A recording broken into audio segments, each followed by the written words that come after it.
New জার্সির MetLife stadium আপাত দৃষ্টিতে কংক্রিটের এক বিশাল কাঠামো, কিন্তু ফুটবল ঈশ্বরের বরপুত্রের কাছে এটি যেন নিয়তির এক জীবন্ত নাট্যমঞ্চ।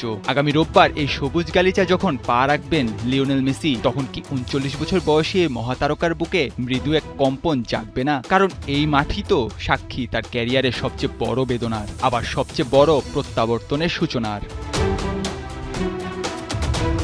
আজ থেকে ঠিক এক দশক আগে ২০১৬ সালের ২৬ জুন মেটলাইফের চিলতে ঘাসে মঞ্চস্থ হয়েছিল এক বুক ভাঙা বিষাদের উপাখ্যান। কাপ জেতার তুমুল চাপ আর ঘরের মানুষেরই শত শত সংশয় কাঁধে নিয়ে মাঠে নেমেছিলেন মেসি। বার্সেলোনার নীল লাল জার্সিতে যিনি ট্রফির রাজা, দেশের ডোরাকাটা জার্সিতে তাকে দাগিয়ে দেয়া হয়েছিল ব্যর্থতার প্রতীক হিসেবে।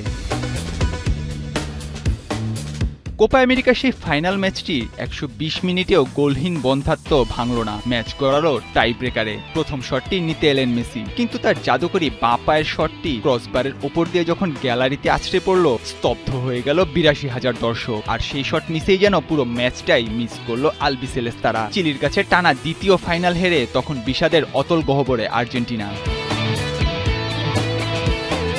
ম্যাচ শেষে মিক্সড জোনে এসে কান্না ভেজা চোখে মেসি শুনিয়েছিলেন সেই অমোঘ অভিশপ্ত ঘোষণা, জাতীয় দলের হয়ে আমার শেষ।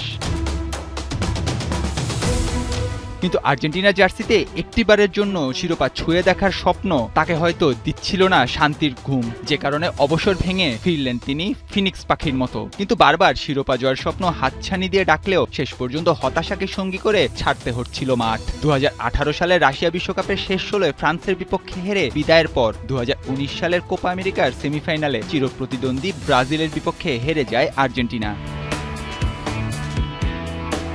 কিন্তু তার নাম লিও। বাকিরা যেখানে হাল ছেড়ে দেয়, সেখান থেকেই তিনি লেখা শুরু করেন রূপকথার গল্প। অবশেষে ফুটবল বিধাতা মুখ তুলে চাইলেন বরপুত্রের দিকে। দীর্ঘ অপেক্ষার পর যেন একে একে ধরা দিল সব স্বপ্ন।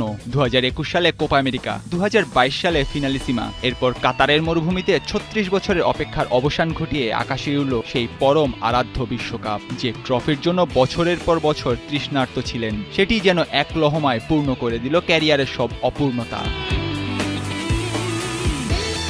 তবে ফুটবল বিধাতার লিখে রাখা স্ক্রিপ্টটা যেন বড়ই অদ্ভুত, বড়ই নিষ্ঠুর। সেই স্ক্রিপ্টে অতীতকে ভোলার নেই কোনো অপশন। অর্জনের ১৬ কলা পূর্ণ করা মেসির জন্য তিনি লিখে রেখেছিলেন তেমনই এক স্ক্রিপ্ট, আর তাতেই তাকে ফিরতে হচ্ছে আরও একবার সেই জায়গাটাতে যেখান থেকে হয়েছিল তার শেষের শুরু। যে মাঠে একটা সময় অপমানের বোঝা মাথায় নিয়ে বুটজোড়া তুলে রাখার ঘোষণা দিয়েছিলেন, যেখানে তাকে শুনতে হয়েছিল মেসি বার্সেলোনার আর্জেন্টিনার আকাশে নীল ও সাদা ডোরাকাটা জার্সিতে তাকে মানায় না, সেখানেই ১০ বছর পর নিয়তি আবার টেনে নিয়ে এসেছে আর্জেন্টিনা অধিনায়ককে। তবে এবার তিনি ফিরেছেন ভিন্ন পরিচয়ে। আর নেই কোনো প্রশ্ন, নেই কোনো সংশয়, তিনি এখন বিশ্ব চ্যাম্পিয়ন, কোপা চ্যাম্পিয়ন, ফুটবল ইতিহাসে অন্যতম সফল অধিনায়ক।